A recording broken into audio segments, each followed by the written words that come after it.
Assalamualaikum warahmatullahi wabarakatuh. Perkenalkan, nama saya Yanti Nurhayati dari Fakultas Keguruan dan Ilmu Pendidikan jurusan Pendidikan Matematika dengan NPM 2421511142. Nah, pada video kali ini saya berkesempatan untuk melakukan sebuah wawancara dengan seorang guru mengenai profesi tentang seorang guru dalam mengajar, dan tentunya untuk memenuhi tugas dari mata kuliah profesi kependidikan yang diampu oleh Bapak dosen Dr. Sukirman, SPD MPD. Terima kasih, selamat menyaksikan teman-teman. Assalamualaikum warahmatullahi wabarakatuh.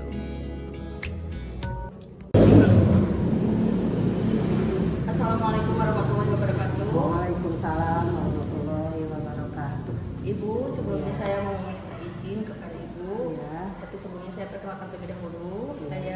Nama saya Yanti Nurhayati dari Fakultas Keguruan dan Ilmu Pendidikan dari jurusan Pendidikan Matematika Universitas Siliwangi. Sebelumnya saya mau melakukan wawancara kepada Ibu terkait beberapa perihal tentang proses mengajar, profesi mengajar bagi seorang guru.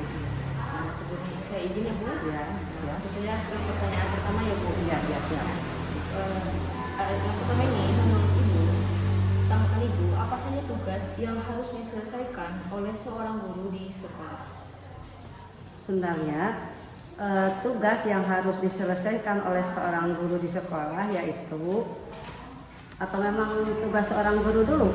Langsung saja tugas seorang yang harus diselesaikan. Mungkin tugas dulu ya. Ya. Kalau tugas seorang guru di sekolah tentunya banyak.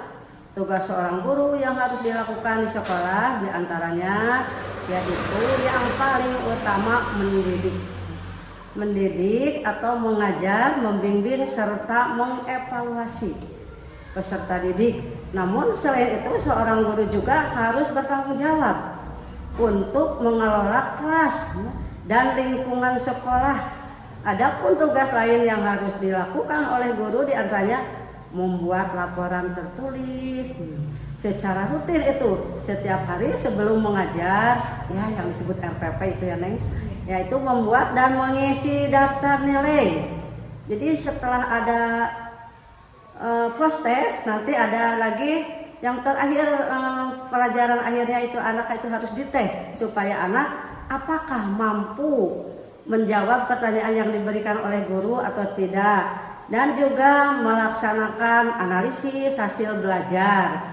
Jadi si anak jangan kecewa setelah diberikan pelajaran, dia diberi nilai, dia sangat bahagia kalau diberi nilai oleh guru. Dan membuat program pembelajaran dan masih banyak yang lainnya yang harus dikerjakan oleh seorang guru itu. Itulah tugas seorang guru. Pertanyaan yang pertama ya Neng. Yang kedua apa? Yang kedua, menurut pandangan Ibu bagaimana tanggapan Ibu tentang beban tugas yang harus diselesaikan? Beban tugas yang harus diselesaikan, kunci utama dalam sebuah pekerjaan adalah harus bertanggung jawab dalam segala hal. Begitupun beban tugas tentu harus diselesaikan sesuai dengan waktunya. Jadi kalau bertugas harus selesai, jangan ditunda-tunda. Nanti semakin banyak. Jadi itu beban tugas guru itu harus jadi menyenangkan gitu, menghadapi anak, menghadapi tugas, jangan dijadikan beban berat. Adapun jika belum selesai, maka bukan berarti yaitu tidak dikerjakan lagi, tetapi mencari waktu yang tepat, yaitu kesempatan kembali untuk diselesaikan tugas itu. Itulah yang dimaksud beban tugasnya. Yang ketiga, bagaimana tanggapan Ibu tentang kurikulum dan pembelajaran saat ini? Kurikulum, mengenai kurikulum pembelajaran yang diterapkan sekarang cukup memberikan keluasan kepada guru seluas-luasnya boleh untuk merancang, melaksanakan dan menilai pembelajaran sehingga dapat membuat guru lebih berinovasi dalam menerapkan pembelajaran. Efektif itu inovasi, dan itu seorang guru itu harus pandai. Untuk anak kan belajar sekarang bukan cuman ceramah metodenya, tapi harus demonstrasi. Anak panggil ke depan, si anak harus mencari itu sendiri. Nah, guru cuman membimbing. Itu seorang guru itu harus luas penguasaannya gitu. jangan cukup mengandalkan buku saja, buku materi modul pembelajaran, tapi harus luas. Adapun pembelajarannya itu yang harus bagus, membantu, yaitu suka mengekspresi minat dan bakat anak itu apa. Nah, kita harus dorong inovasi anak itu. Jangan si anak punya bakat dibiarkan saja, apalagi guru matematika itu harus cerdik ya, membuat itu alat-alat apa itu yang sekarang sebutnya alat pembelajaran ya, serta dapat menjadi anak itu menjadi individu yang lebih berkualitas, mampu dan siap menghadapi tantangan untuk masa depannya. Masa depan sekarang, wah, anak itu banyak tantangan dalam pergaulan dan pembicaraan itu. Itulah tentang kurikulumnya. Jadi kurikulum itu sekarang itu luas, kurikulum merdeka. Jadi guru hanya membimbing, mengawasi anak gitu. Yang terakhir Bu, sebagai pertanyaan pemungkas, bagaimana tanggapan Ibu tentang mengenai kesejahteraan yang diperoleh saat ini? Iya, kalau masalah kesejahteraan, jangan ya bersyukurlah dengan semua apa yang diperoleh. Memang ibu ini hanya seorang guru tenaga honorer, jadi meskipun yang penting berkah mencari ridho Allah ya. Nah, kita harus banyak bersyukur kepada Allah. Itulah mengenai kesejahteraan. Yang pertama, tugas seorang guru itu ada 4 nih, yaitu mu'alim, mu'adzim, dan murabi, juga mujahid. Apa itu mu'alim? Tugas seorang guru mu'alim mengajar, mendidik anak, supaya anak itu yang tadinya tidak bisa menjadi bisa, yaitu supaya dibiasakan. Juga mu'adzim melatih anak. Jangan hanya mengajar terus melatih anak bagaimana cara adab sopan dan sebagainya.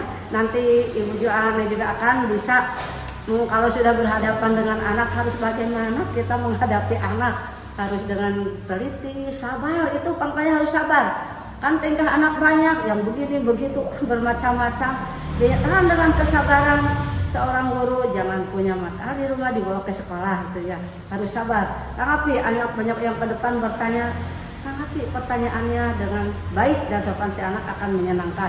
Dan yang dikatakan murabi, mengarahkan anak ke arah yang baik, atau mengurus, ini bahasa itunya, arti bahasa Sundanya mah.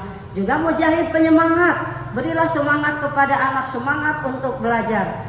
Jadi jangan harus banyak belajar sambil bermain, tapi bermainnya menjurus ke dalam pelajaran.